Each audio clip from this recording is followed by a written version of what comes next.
میں امداد سمرو کراچی سے لے کر اسلام آباد تک جو آوازیں آ رہی ہیں وہ اس بات کی گواہی دے رہی ہیں کہ حکمران اتحاد کے اندر سب کچھ ٹھیک نہیں ہے۔ میں یہ نہیں کہہ رہا کہ کچھ بھی ٹھیک نہیں ہے، لیکن بہت کچھ ہے جو ٹھیک نہیں ہے۔ حکمران اتحاد کے اندر جو اختلافات چل رہے ہیں، میں بڑے عرصے سے اس پر بات کر رہا ہوں۔ میں واضح الفاظ میں، واضح انداز میں، اپنی انفارمیشن کی بنیاد پر، خبر کی بنیاد پر میں آپ کے سامنے یہ چیز رکھتا رہا ہوں کہ حکمران اتحاد کے اندر گڑبڑ چل رہی ہے اور گڑبڑ آگے چل کے بڑھ سکتی ہے۔ لیکن بہرحال جو مہربان میرے ویلاگ سننے والے، ان کی رائے ہے وہ، اور ان کو رائے کا حق ہے۔ کافی سارے دوستوں نے کہا کہ جی اندر کچھ بھی نہیں ہے، آپ ایویں ہی نہ بات کا پتنگڑ بنا رہے کمنٹس کر کے۔ تو اب کیا ہو رہا ہے، کیا چل رہا ہے، آج کیا ہوا ہے، وہ میں نے آپ کے سامنے رکھنا ہے۔ اس کے علاوہ ایک قانون فائنلی منظور ہو گیا ہوا ہے، جس کے بعد آرم فورسز اور سول آرم فورسز وہ کسی بھی شہری کو دہشت گردی کے شک کی بنیاد پر گرفتار کر لیں، حراست میں رکھ لیں، اور 90 دن کے لیے وہ حراست میں رکھ سکتے ہیں۔ اس قانون کو اگر غلط استعمال کیا گیا تو اس کا نتیجہ کیا نکلے گا، کیونکہ ہمارے ہاں قانون کے استعمال سے مسئلہ نہیں ہوتا، قانون کے غلط استعمال سے مسئلہ ہوتا ہے۔ تو اس پر بھی بات ہوگی، اور ساتھ ساتھ براموس چلا دیں گے پاکستان کے اوپر، پاکستان کو ایک ڈیم کھول کر پاکستان کے اوپر سونامی برپا کر دیں گے۔ یہ بھی دھمکیاں آ رہی ہیں، اور یہ دھمکیاں کہاں سے آئی ہیں؟ یعنی ظاہر بھارت سے آئی ہیں، اور یہ دھمکیاں بلاول بھٹو زرداری صاحب کے کل کی سٹیٹمنٹ، اور آج بھی جو انہوں نے کہا تھا، لیکن یہ کل کی سٹیٹمنٹ جو بھٹ صاحب انہوں نے خطاب کیا تھا اس کے جواب میں، تو اس پر بھی بات کریں گے ویڈیو کے آخر میں چل کے۔ تو آغاز میرا خیال ہے کوئی مذاکرات کی بات چیت بھی چل رہی ہے۔ کل کے ویلاگ میں، میں نے کل صبح کے ویلاگ میں مسلم لیگ نون کے اندر ان ہاؤس کیا چل رہا ہے وہ میں نے آپ کو بتانا ہے، کیونکہ اس متعلق بھی میں نے کافی ساری انفارمیشن اکٹھی کر رکھی ہوئی ہے، تو وہ بھی آپ کو بتاؤں گا۔ تو بات مذاکرات کی چل رہی ہے، تحریک انصاف کے اندر کی لڑائیاں، سارا کچھ چل رہا ہے۔ یعنی سیاست میں پیپلز پارٹی ہو تو اس کے اندر سب کچھ ٹھیک نہیں چل رہا، مسلم لیگ نون ہو تو اس کے اندر بھی گڑبڑ چل رہی ہے۔ یعنی انٹر پارٹی کے اندر، پی ٹی آئی کے اندر تو شرازہ ہی بکھرا ہوا ہے، جماعت نام کی کوئی چیز نہیں ہے، اور پھر حکمران اتحاد کے اندر بھی بہت زیادہ گڑبڑ چل رہی ہے۔ تو پھر مذاکرات کی بات تو بعد میں ہم کر لیں گے، کیونکہ مذاکرات تو فائنلی ہونے ہی ہونے ہیں، تو وہ تو بعد میں ہوتی رہے گی بات۔ لیکن جو حکمران اتحاد کی، یعنی مذاکرات میں بات کروں، تحریک انصاف اور حکومت کے درمیان مذاکرات، اپوزیشن اور حکومت کے درمیان مذاکرات، وہ اس طرف اشارہ دے رہا ہوں۔ لیکن حکومت کے اندر کچھ بھی ٹھیک نہیں چل رہا، یا سب ٹھیک نہیں ہے، بہت زیادہ گڑبڑ ہے، تو وہ میں آپ کو بڑے عرصے سے بتاتا رہا ہوں۔ تو ہوا یہ ہے کہ جناب آج ایک تقریب ہوئی ہے کراچی میں، اور ایک تقریر ہوئی ہے مختصراً قومی اسمبلی میں۔ جو کراچی والی تقریب تھی، وہ تقریب کل کی بلاول بھٹو زرداری صاحب کی جو حیدرآباد کی گفتگو تھی، جس میں انہوں نے این ایف سی ایوارڈ، نئے این ایف سی ایوارڈ کا مطالبہ کیا تھا، اور اپنی حکومت پر تنقید کی تھی، اور کہا تھا کہ جو این ایف سی چل رہا ہے ایوارڈ وہ غیر آئینی ہے، اور ہمیں آئینی این ایف سی ایوارڈ چاہیے۔ مسلم لیگ نون کے اوپر وہ مسلسل تنقید کر رہے ہیں۔ آج انہوں نے ایک منصوبہ تھا کراچی کو پانی دینے کا، نیو ہب کینال کا، 22 کلومیٹر، 22.5 کلومیٹر، تقریباً 23 کلومیٹر کا منصوبہ، اس کا آج انہوں نے افتتاح کیا ہے۔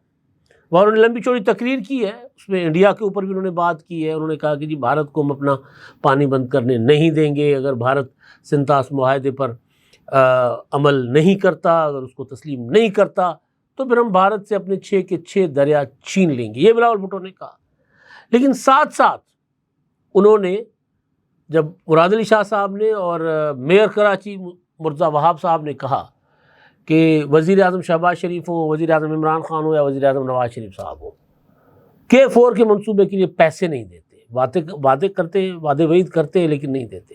انہوں نے کہا کہ جی یہ جو اپنا ہب ڈیم سے پانی کراچی کو پہنچانا، یا کینجر جھیل سے پانی کراچی کو پہنچانا، اس کے لیے جو منصوبے وفاقی حکومت نے کمٹمنٹ کیے وہ پورے نہیں کر رہی، بلکہ مرزا وہاب نے تو کہا کہ جی 40 ارب روپے وفاقی حکومت نے دینے تھے K4 یا کراچی کو پانی دینے کے منصوبے کے لیے، انہوں نے نہیں دیے۔ ہم نے اپنے حصے سے جو شہر کے اندر لائنیں بچھانی تھی وہ بچھا دی، وفاقی حکومت پیسے نہیں دے رہی۔ تو انہوں نے گلا شکوہ کیا بلاول بھٹو زرداری صاحب سے۔ اب ظاہر اس گلا شکوہ کے پیچھے یہ بھی ہے کہ جی اب آپ پھر کیوں بیٹھے ہوئے؟ میں تو آپ کو مسلسل ایک گزارش کر رہا ہوں نا کہ یعنی حکومت میں کیوں بیٹھے ہوئے. میں تو آپ کو مسلسل گزارش کر رہا ہوں کہ جس دن مسلم لیگ نون کو سادہ اکثریت مل جائے گی اس دن مسلم لیگ نون پیپلز پارٹی سے پنجابی میں کہتے ہیں کھیڑا چھڑوائے گی, جان چھڑوائے گی پیپلز پارٹی سے, کہے گی چھڈو ساڈا کھیڑا جناب نکلو. طریقہ یہ ہوتا ہے کہ جو وعدے ہوتے ہیں وہ نہیں پورے ہوں گے, مذاکرات کے لیے بات چیت کے لیے پیپلز پارٹی ملاقات کرنا چاہے گی تو ملاقاتیں نہیں ہوں گی. اس طرح کے کئی طریقے ہوتے ہیں نا, تو اس طرح کے طریقے اڈاپٹ کیے جا سکتے ہیں, اور جس کے بعد پیپلز پارٹی فائنلی مجبور ہوگی اپوزیشن سیٹ پر بیٹھنے پر.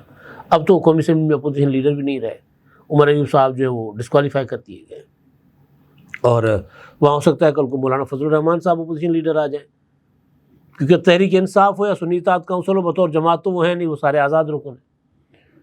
تو کوئی پتہ نہیں ہے کہ ان کو عمر ایوب صاحب کو ڈسکوالیفائی کرنے کے بعد مولانا صاحب کی درخواست آ جائے کہ جی میں اپوزیشن لیڈر ہوں, میرے پاس زیادہ لوگ ہیں.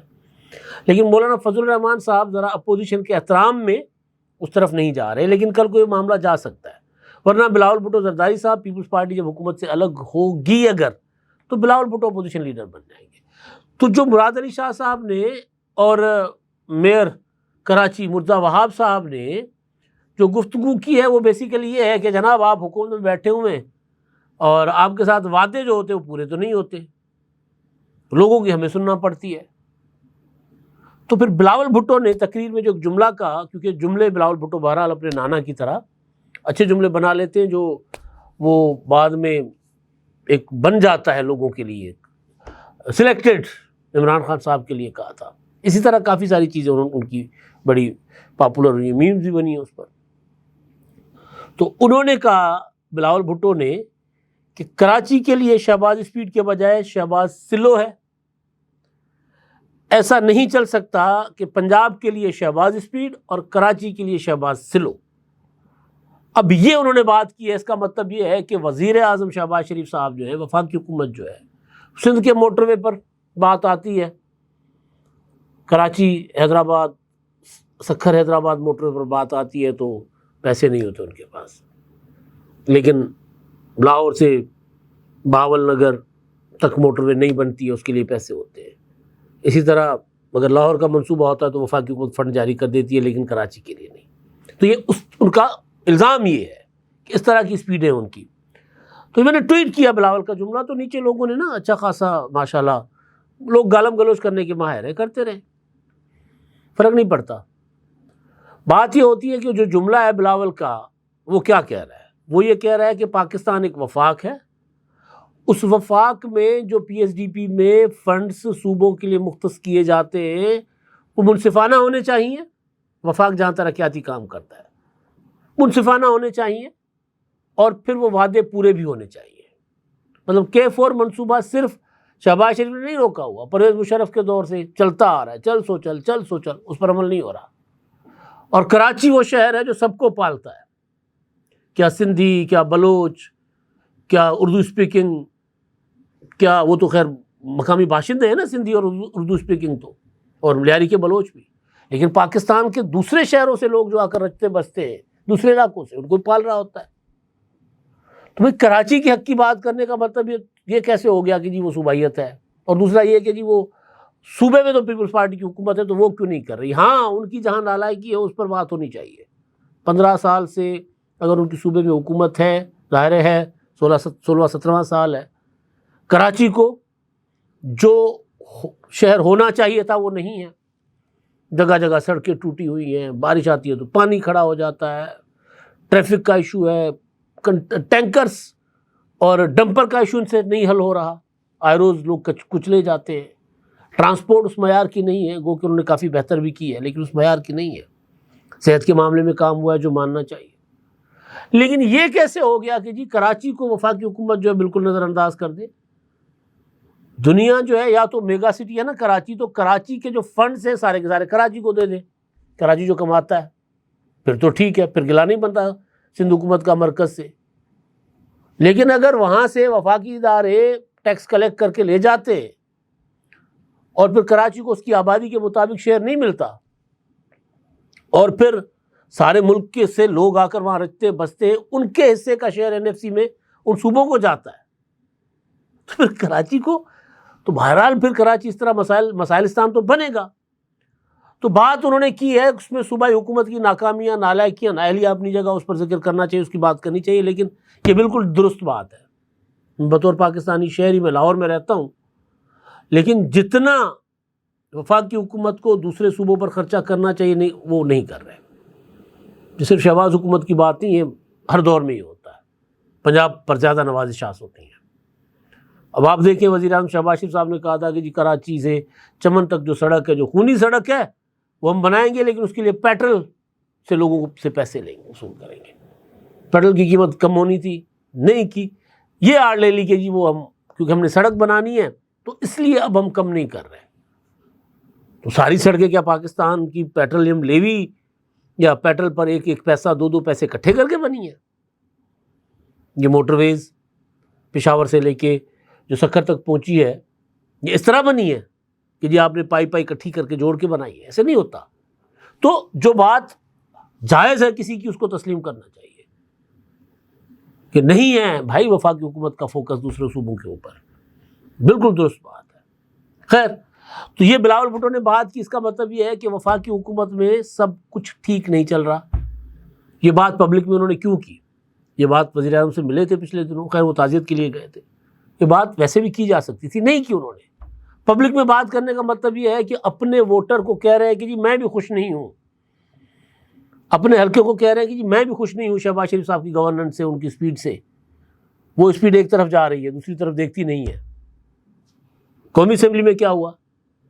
آصفہ بھٹو زرداری صاحبہ جو قومی اسمبلی میں پبلک ایشوز پر وہ لیڈ لے رہی ہیں ان دنوں، پرائیویٹائزیشن کا ایشو ہو، یوٹیلیٹی سورس بند کرنے کا ایشو ہو، قانون سازی ہو، اس میں وہ بڑا تیاری کے ساتھ جاتی ہیں. آج قومی اسمبلی میں انہوں نے پوائنٹ آف آرڈر پر کہا کہ یہ وفاقی حکومت نے ہمیں بہت یقین دلایا تھا کہ یوٹیلیٹی سورس بند نہیں کریں گے، لیکن بند کیے جا رہے ہیں. تو اسی اثنا میں رانا تنویر صاحب جو متعلقہ وزیر ہے، خوراک کے وزیر، وہ جو اسپیکر اور اپنا جو ہوتی ہے وہ بینچز کے درمیان جو اسپیس ہوتی ہے، اس اسپیس میں وہ شاید چہل قدمی کر رہے تھے، پتہ نہیں کیا کر رہے تھے. تو آصفہ صاحبہ نے کہا کہ جناب وزیر صاحب آپ بیٹھ جائیں نا اپنی سیٹ پر، کیونکہ آپ سے متعلقہ بات کر رہی ہوں میں، آپ کی ڈپارٹمنٹ کی بات ہے. یعنی انہوں نے ان کو یہ کہا کہ آپ اتنے نان سیریس ہو کہ ظاہر انہوں نے تو ادب آداب کے دائرے میں رہ کر بات کی نا، لیکن اس کا مطلب کیا ہے کہ آپ اتنے نان سیریس ہو کہ آپ کے ڈپارٹمنٹ کے اوپر میں بات کر رہی ہوں، آپ نے جو وعدہ کیا تھا وعدہ پورا نہیں کر رہے، آپ میں اس پر بات کر رہی ہوں اور آپ یہاں چہل قدمی کر رہے ہیں، جیسے واکنگ گارڈن میں آ گئے ہوں آپ، جیسے آپ کوئی جاگنگ ٹریک پر چل رہے ہو. ہزاروں گھرانوں کا مسئلہ ہے. انہوں نے کہا کہ لوگوں کے لیے زندگی عذاب بن جائے گی اگر آپ یہ کرنے جا رہے ہیں. آپ نے وعدہ کیا تھا کہ آپ نہیں کریں گے، آپ اس کو پرائیویٹائز کرنے جا رہے ہیں. اسٹیل مل کا معاملہ ہوتا ہے وہ کھڑی ہو جاتی ہیں، پی آئی اے کی پرائیویٹائزیشن کا معاملہ ہوتا ہے وہ بات کرتی ہیں، وہ کہتی ہیں پبلک پرائیویٹ پارٹنرشپ کے تحت. تو یہ اختلاف کی ایک اور ظاہر ہے شکل ہے نا. یہ وہی معاملات ہیں جن کی وجہ سے میں نے آپ کو عام انتخابات سے پہلے بتایا تھا کہ پیپلز پارٹی حکومت کا حصہ نہیں بنے گی، کیونکہ مسلم لیگ نون کا منشور کچھ اور ہے، پیپلز پارٹی کا منشور کچھ اور ہے. تو بہرحال اختلافات کے معاملات تھے. اب آگے چل کے اختلافات بڑھیں گے کیونکہ حکومت نہیں پرائیویٹائزیشن روکے گی اور پیپلز پارٹی پرائیویٹائزیشن کو اس طرح سپورٹ نہیں کرے گی جس طرح حکومت چاہتی ہے. یہ میں آپ کو خبر کی بنیاد پر بات کر رہا ہوں. تو آگے چل کے معاملہ گڑبڑ ہو جائے گا. بلاول بھٹو زرداری صاحب نے، میں وہ آتا ہوں ایک قانون نیا بنا ہے، بلاول بھٹو زرداری صاحب نے، میں نے آپ کو بتایا کہ بھٹ شاہ پر تقریر کی کل، اور انہوں نے کہا تھا کہ جی اگر بھارت، اور حیدرآباد میں بھی گفتگو کی تھی، انہوں نے کہا تھا کہ جی بھارت اگر ہمارا پانی روکے گا، بھٹ شاہ پر ایک دن پہلے کی تھی، اور اگر سنتاس معاہدے پر عمل درآمد نہیں کرے گا تو پھر ہم 6 کے 6 دریا لے لیں گے، سارے دریا لے لیں گے. اور ہم نے بھارت کو، یہ جو جنگ ہوئی ہے اس میں ہم نے بھارت کو جو ہے وہ بھارت سے جنگ جیتی ہے، اور بھارت کو ہم نے بتا دیا ہے، اس کی اوقات دکھا دی ہے. تو ہمارے بچپن میں، ہم بچپن میں ہوتے تھے، وہ ہیرو ہوتے تھے، متھن چکرورتی صاحب. ہمارے نوجوان، میرے گاؤں کے تو اکثر نوجوان انہی کے اسٹائل کے بال، انہی کے اسٹائل میں لنگڑا کے چلنا، وہ اچھا خاصا بندہ ٹھیک ہوتا تھا، پھر بھی متھن چکرورتی کی طرح نا ذرا اس کی چال میں تھوڑی سی فرق آ کے چلنا، اور پھر یہاں تک بال اور اسٹائل، وہ رومال باندھنا یہاں پر. تو وہ ہیرو رہے ہیں بہت بڑے، پاکستان میں بڑا انہوں نے اسٹارڈم دیکھا ہے۔ انہوں نے کہا ہے کہ جناب بی جے پی کے رہنما ہیں، وہ نیکسلائٹ تھے، نیکسل وادی تھے، گوریلا جنگ انہوں نے وہاں لڑی ہوئی ہے، بہرحال وہاں سے بچ کے پھر آ گئے ادھر اداکاری میں۔ انہوں نے کہا کہ پاکستان کی عوام جنگ نہیں چاہتے، اچھے لوگ ہیں، لیکن اگر ایسی باتیں کرتے رہیں گے تو کھوپڑی سٹک جائے گی، دماغ گھوم جائے گا۔ ایک براموس چلے گا، پھر دوسرا براموس چلے گا، اور اس میں انہوں نے یہ بھی کہا کہ اگر کچھ نہیں ہوا تو ہم نے سوچا ہے کہ ایک ڈیم بنائیں گے، ڈیم کو کھول دیں گے تو کوئی گولی نہیں چلے گی، سونامی آ جائے گا۔ تو ان سے جب پوچھا گیا کہ آپ کیا ایٹمی جنگ کی بات کر رہے ہیں، ایٹمی حملے کی بات کر رہے ہیں، تو انہوں نے کہا کہ معافی چاہتا ہوں پاکستان کے اچھا، تو انہوں نے کہا کہ جی میں نے کہنا تھا نا، جو میں بول رہا ہوں وہ ہے کہ جب ہم کریں گے کچھ تو سونامی آ جائے گا۔ اور پھر پاکستانی عوام سے انہوں نے کہا ہمارا کوئی لینا دینا نہیں ہے، ہماری لڑائی یہاں کی قیادت، لیڈرشپ، نیتاؤں سے ہے، وہ یہ کہہ رہے ہیں۔ تو بہرحال اب آپ بنا لیں جی ڈیم، چھوڑ دیں پانی۔ میں تو بڑے عرصے سے کہہ رہا ہوں سو بسم اللہ چھوڑے۔ ابھی کل پرسوں سے خبریں آ رہی ہیں کہ جو ستلج میں تھوڑا سا پانی چھوڑا گیا ہے، ہمارے یہاں لوگ گھبرا گئے، پریشان ہو گئے بہت زیادہ، کوئی بہت زیادہ پانی نہیں ہے وہ۔ ہاں، دریا کے اندر بیٹھنے والے لوگ دریا سے نکل جائیں، بس یہ پانی آئے گا تو قصور سے لے کے وہ جہاں تک پنجنت تک، جہاں تک یہ دریا سندھ میں جا کے ملتے ہیں یہ دریا، وہاں تک یہ زمین کو ریچارج کرے گا۔ پھر اب کئی سال اور وہ زمین زرخیز ہو جائے گی، وہ لے کے آئے گا سلٹ، وہ ریت لے کے آئے گا، زمین کو زرخیز کر جائے گا، زمین کو ایک نئی زندگی دے کر جائے گا، زرخیزی آئے گی زمین میں۔ تو گھبرانا نہیں ہے۔ متھن چکرورتی صاحب کہہ دیں اپنے مودی کو چھوڑ دے پانی، ہم بیٹھے، ہم تیار ہیں اس کے لیے، کوئی بڑا مسئلہ نہیں ہے۔ اچھا جی، اب قومی اسمبلی میں ایک پرانا بل تھا، بڑا ڈسکشن میں رہا، اس پر اعتراض تحفظات بھی تھے، وہ پاس کیا گیا ہے جی، انسداد دہشت گردی بل 2024، اس کی شکوار منظوری دے دی گئی ہے۔ بل کو قائمہ کمیٹی کی رپورٹ کردہ جو ہے وہ صورت میں نوید قمر نے جو متعارف کرائی ترمیم تھی، وہ بھی اس میں منظور ہو گئی ہے۔ اچھا جی، بل جو ہے اس میں یہ کہا گیا ہے کہ میں عوامی زبان میں بتاتا ہوں، سیکشنز میں نہیں جا رہا، کہ کسی بھی شخص کو کوئی بھی، یعنی فوج ہو، پولیس ہو، رینجرز ہو، ایف سی ہو، کوئی بھی سی ٹی ڈی ہو، کوئی بھی آرم فورسز اور سول آرم فورسز، کسی شخص پر اگر یہ شک ہے کہ دہشت گردی میں ملوث ہو سکتا ہے یہ، تو اس کو 90 دن کے لیے حراست میں رکھ سکتے ہیں۔ مولانا فضل الرحمان صاحب نے اس پر اختلاف کیا ہے۔ ایک شک جو نوید قمر صاحب نے جس میں ترمیم کی تھی وہ یہ تھی کہ پہلے تھا کہ جی شک کی بنیاد پر حراست میں لیا جائے گا، نوید قمر نے کہا کہ شک نہیں، معلومات نہیں، ٹھوس شواہد کی بنیاد پر، تو وہ ترمیم کر دی گئی، اور اب ٹھوس شواہد کی بنیاد پر ادارے جو ہیں وہ کسی کو بھی 90 دن کے لیے حراست میں رکھ سکتے ہیں۔ اب اس قانون کا اگر ٹھیک استعمال ہوتا ہے تو قانون اچھے ہی ہوتے ہیں، اتنے برے نہیں ہوتے، لیکن ماضی میں قوانین کا ٹھیک استعمال نہیں ہوا۔ اب وہ جو لاپتہ، اچھا اس کے لیے کہا گیا کہ جو شہری لاپتہ کر دیتے تھے نا فورسز، اس سے بچنے کے لیے قانون لایا گیا ہے۔ تو اب اللہ خیر کرے، پہلے ان کے پاس اختیار نہیں تھا تو لاپتہ کر دیتے تھے، اب اختیار مل گیا تو کیا ہوگا۔ اب تک کے لیے اتنا ہی، اللہ حافظ۔